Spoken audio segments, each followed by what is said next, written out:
Hello, everyone, and welcome back to the Showing Up to Your Life podcast and YouTube channel. My name is Art Burns, and I wish you a happy new year. Welcome, welcome, welcome. So I took off the January 1st, which was Friday, I believe. I mean, I'm still a little bit foggy as to what day it is at this point. That week between Christmas and New Year's is always just like, who knows what the heck is going on. But anyway, I did take the day off for making a video, and I didn't miss you all. I didn't take the whole day off, just so you know. I did work a little bit on New Year's Day. I had a couple of clients who were dedicated so much to having sessions with me, and I love that. And I love to I just love my client calls. They're just so exciting for both parties.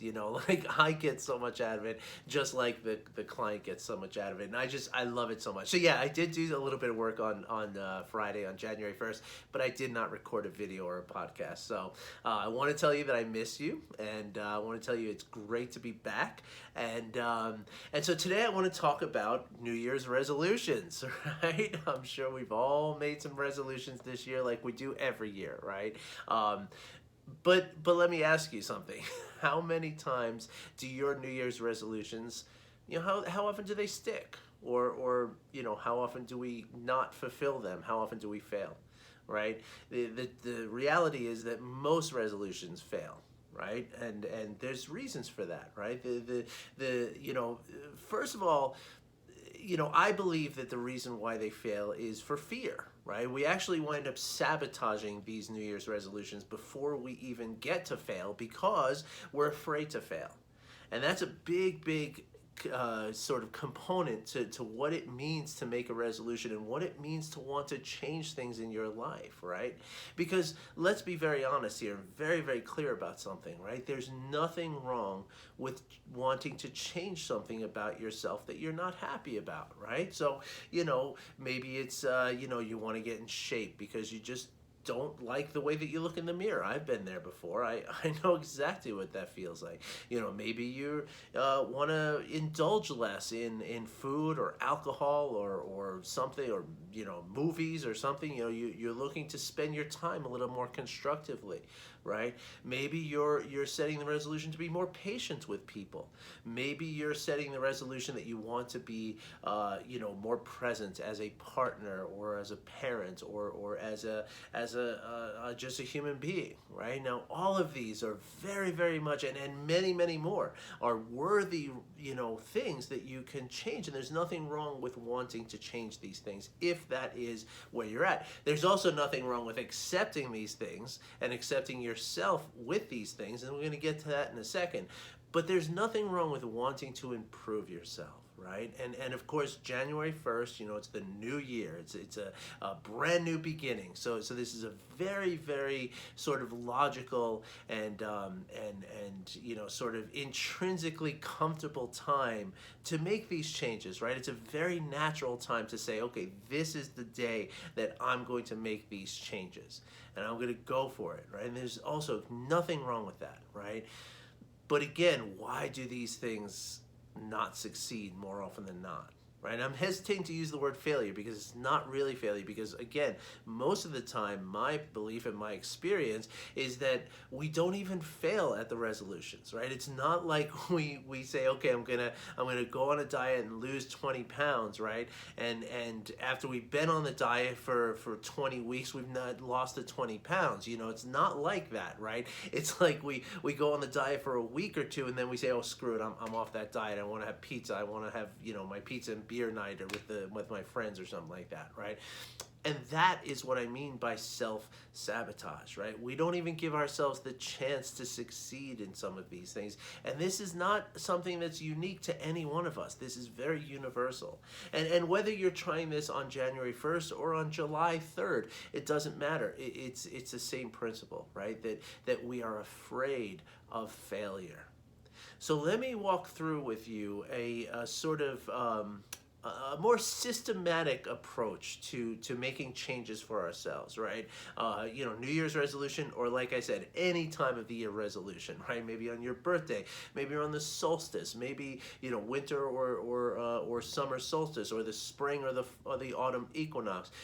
Maybe it's a February change that you want to make. Whatever it is, right? That time that you do it is kind of irrelevant. Again, New Year's is a very popular time to do that. That's why we have this New Year's resolution thing. Like it's almost like it's automatic that we kind of do that, because again, the new year, there's something about, okay, it's a fresh start. It's a chance now to do things differently.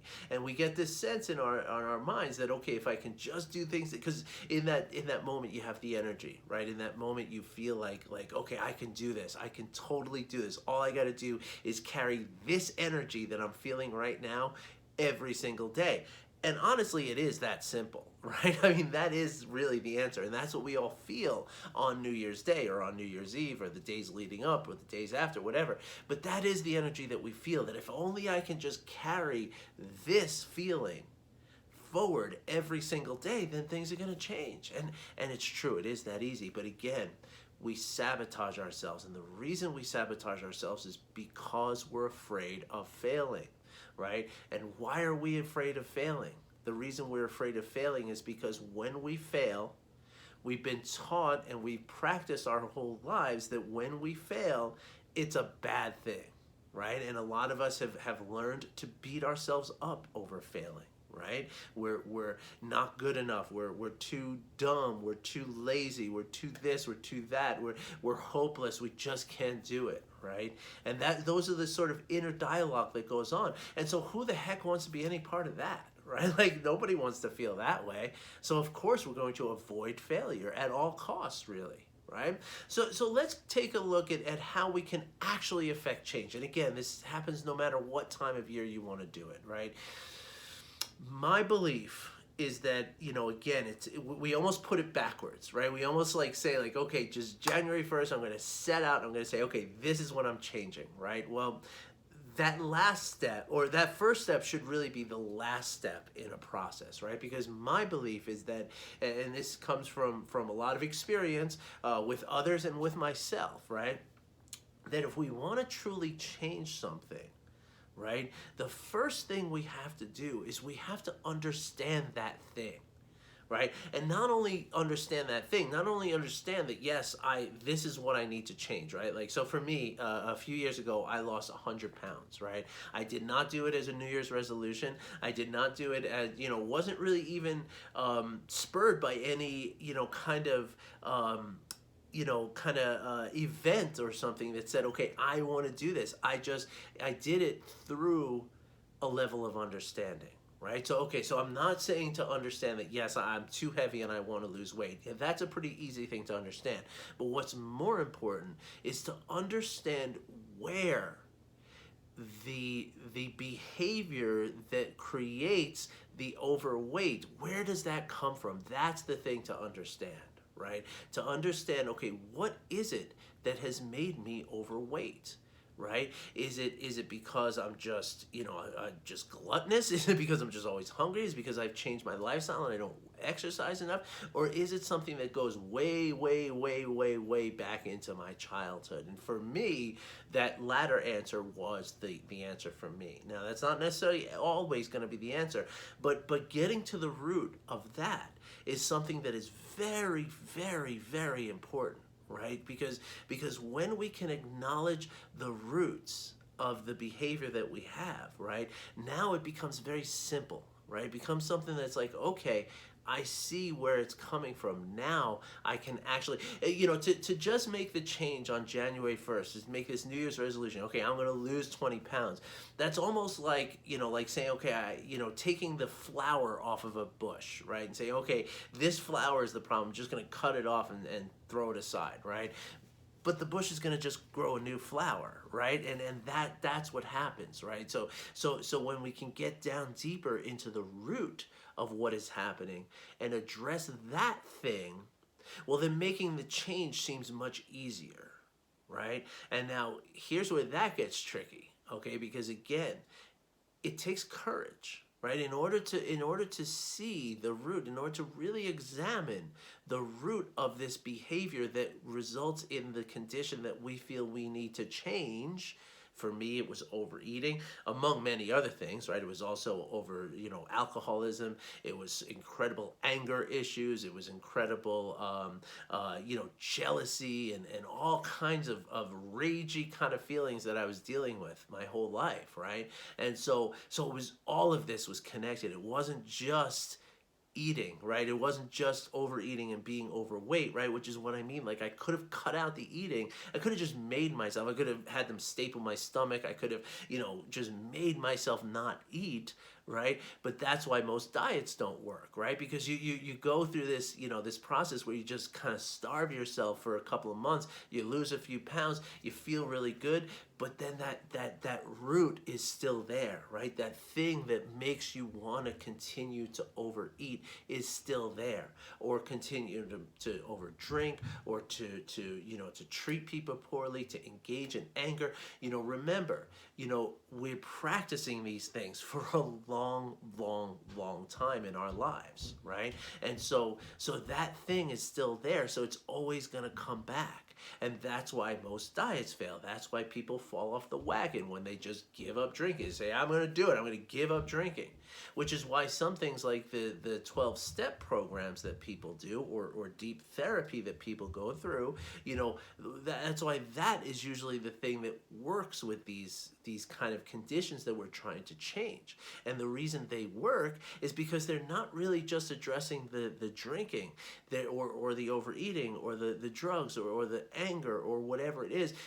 These programs, much like the programs that I work with, they address the root cause of the behavior that creates the condition that you feel needs to change, right? And so now, in order to face that root, right, that gets hard. And that's also something that a lot of times people just abandon before they even get there, right? It's not that they fail. It's not that we fail. It's that we decide that we don't want to do it. And the reason we decide we don't want to do it is because we're afraid, right? And so that fear keeps us from wanting to fail, but it also keeps us from wanting to even acknowledge this root, this basic thing that causes all of this difficulty for us, right? And so when we're going to understand something, right, we need to, again, be able to face it. We need to be able to turn towards it, right? And we need to be able to accept what it is that we find there, right? When we turn towards it, when we turn towards these things that we consider for ourselves to be weaknesses, or shortcomings, or failures of some kind, then it requires us to accept what it is that we found there, right? And in order to do that, right, in order to be able to accept what it is that we find there, well, this requires an abundance of self-compassion, right? Because self-compassion will allow us to kind of release the shame involved with this thing, right? Because until we can separate that shame from the behavior that creates the condition that we feel that we need to change, unless we can release ourselves from that shame, which also involves some fear, right? Unless we can do that, we're never going to be able to do it, right? We're only going to look at it to a certain point and say, okay, never mind, I'm going to go eat something. I'm going to go drink something. I'm going to go do some drugs. I'm going to go, be lazy and watch TV for 3 hours, right? Like, that's the way it works, right? We get to this point where that emotion doesn't feel good, so then we turn away from it, right? Self-compassion is something that can help us to release that shame, and in turn release that fear that comes from that causes that shame, and then we can look at what it is that we want to change. We can do so with wide open eyes and with a clear mind, and with the intention of caring for ourselves and of the love that we have for ourselves, which makes us want to change the thing in the first place, right? Because that's really why you want to change, right? You want to change because you love yourself. You want to change because you're feeling that this thing is hurting you, and therefore it's hurting someone you love. And so therefore you have a very deep instinctive, an instinct that goes against that, right? That you want to change that because you don't want to hurt yourself, right? But again, why do we hurt ourselves so much? It's because we're afraid of facing that thing. So the love only goes so far, is what I'm saying. So when we can really get into the self-compassion, right? Not only does it allow us to face this thing, this root, this sometimes very scary, very unattractive part of us, right? It allows us to look at this in a way that is accepting, that is open, that is constructive. Right? A way that we can look at it and say, not look at it and say, oh my gosh, what a mess I am. Instead, look at it and say, gosh, look what a mess that I've made of things. I can clean this up. I can clean it up because I care for myself enough to clean it up, right? And so then, right, and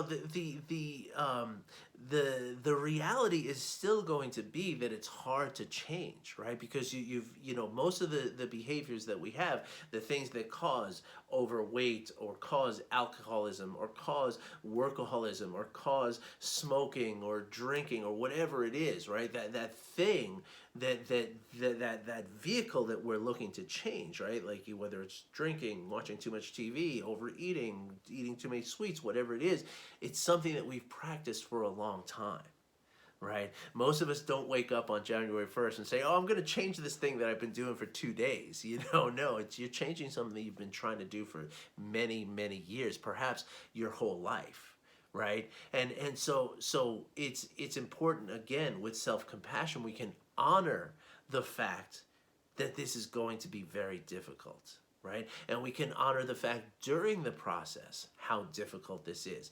But here's the difference, right? We all know how difficult it is. You don't need me to tell you that it's difficult. Anybody who's ever tried to lose even 5 pounds knows that it's really, really hard. So, Art, thanks, but I don't need you to tell me that, right? But most of the time when we're going through it and we eat that slice of pizza even though we're on a diet, what we feel then is we feel failure, right? And what we do then at that point of feeling that failure is we beat ourselves up. Right? So many times I use this with all of my clients. I kind of describe a scene where you're walking through a pretty empty shopping mall, right? And there's nobody else around except this one person who's walking towards you, right? And forgive me if I've told this before, I know I have, but you wouldn't even notice anything about this person except for about 10 feet before you cross each other's paths, right? They're walking this way, you're walking this way. A few 10 feet before you cross paths, this person steps in a puddle of melted frozen yogurt and they fall flat on their face, right?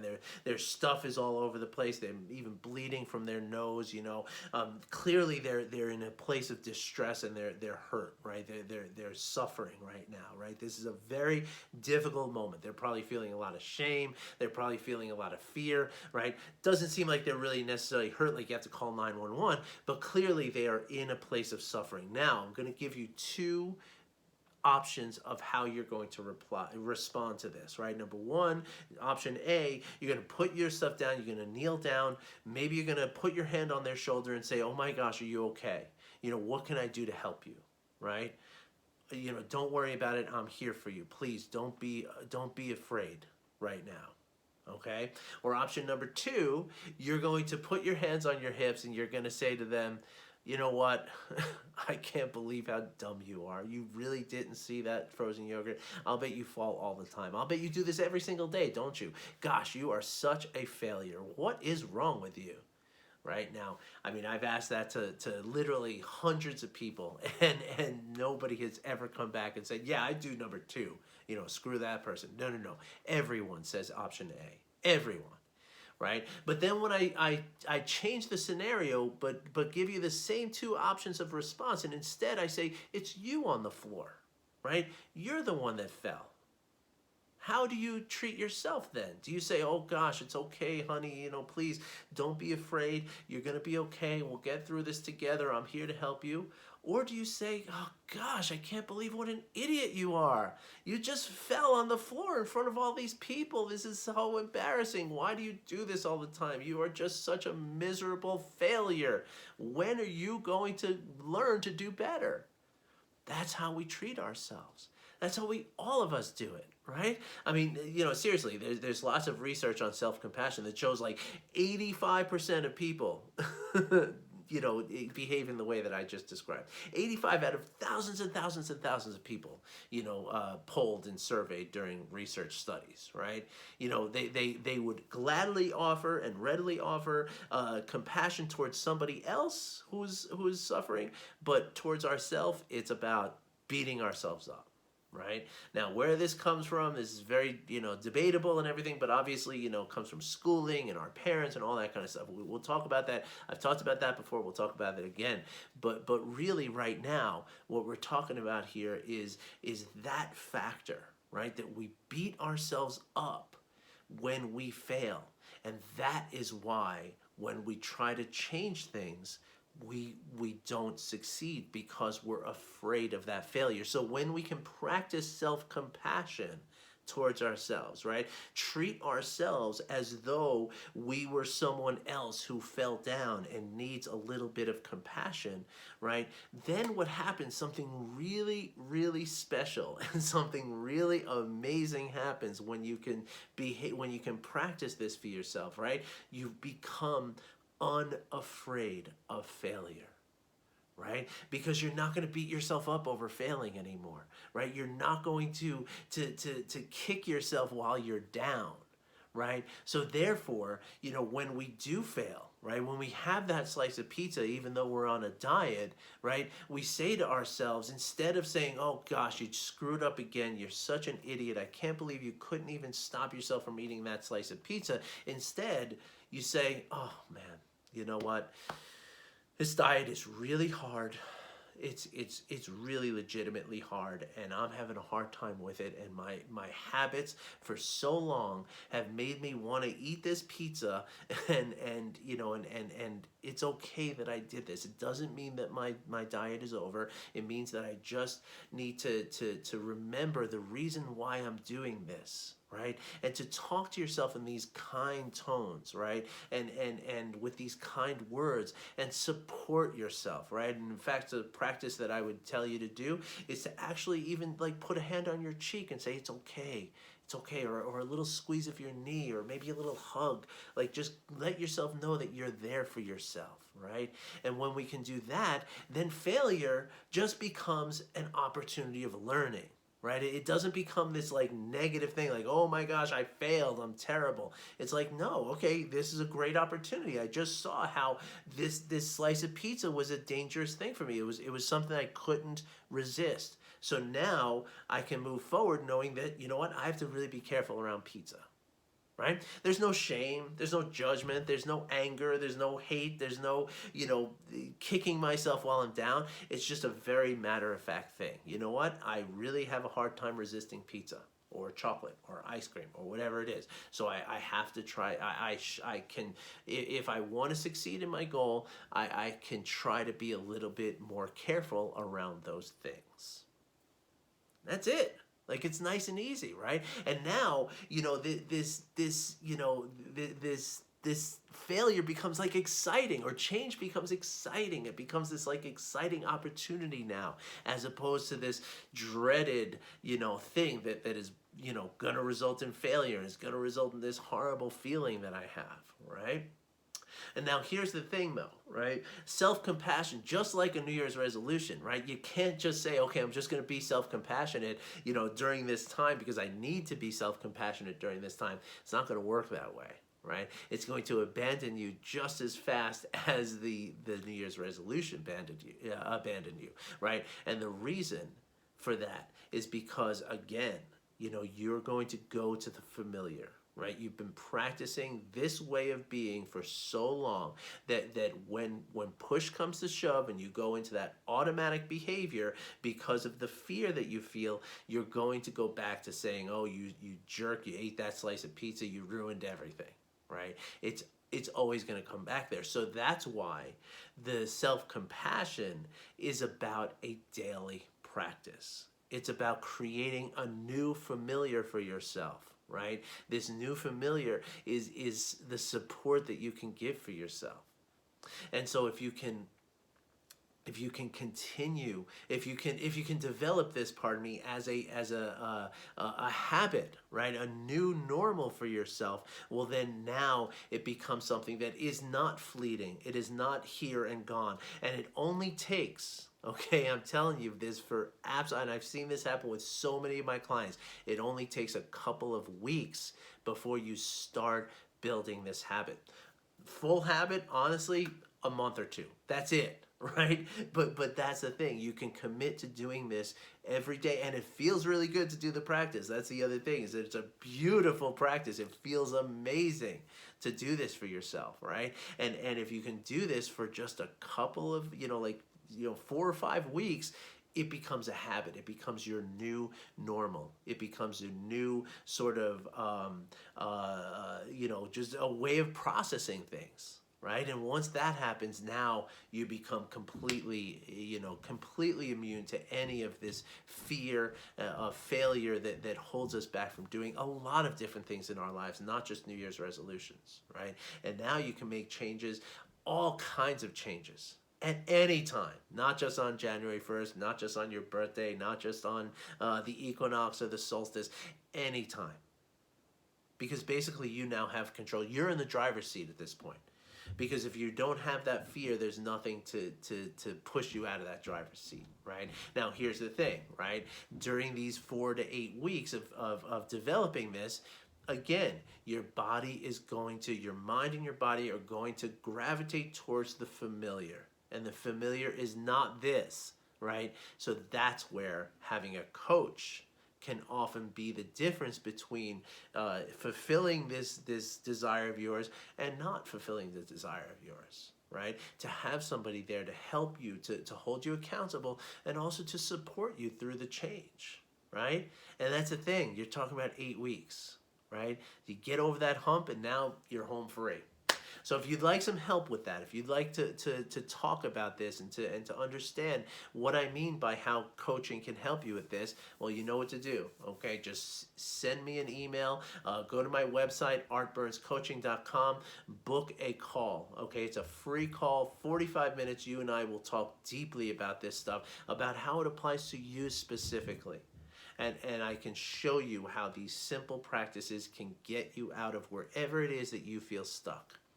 Okay, so please try your New Year's resolution, keep up with it, but go easy on yourself. And if you'd like to learn how self-compassion can help you to fulfill this New Year's resolution, well, like I said, artburnscoaching.com, book the free call, and 45 minutes of your time is all it's going to take, and it could be the start of a brand new you that could transform your life, really. And I've watched it transform many other lives, including my own.